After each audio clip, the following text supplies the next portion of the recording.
Where should the retinoid go in your skincare routine?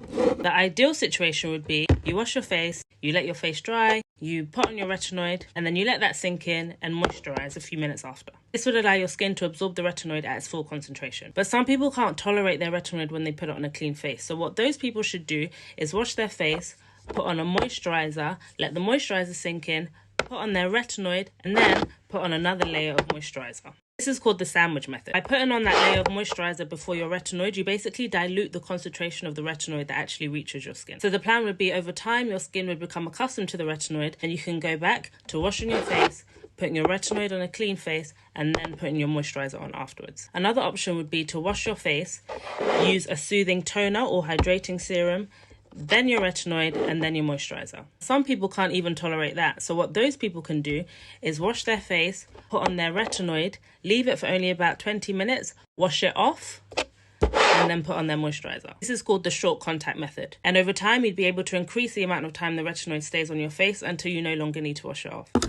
The other thing to bear in mind is your retinoid should always go on your face when it's dry, because if it's damp, the retinoid is absorbed way too quickly and that can be really irritating. I personally think pretty much everybody can tolerate a retinoid or retinol if they adopt one or two of these strategies. And the other thing to remember is you start low and go slow. That means start at a lower concentration and build up your use gradually. You can use it once a week initially, then twice a week, 3 times a week, until you can slowly build it up to daily use. It's much better to be able to consistently use a lower strength retinoid than to use a higher strength retinoid that you can only tolerate once or twice a week. Hope that helps.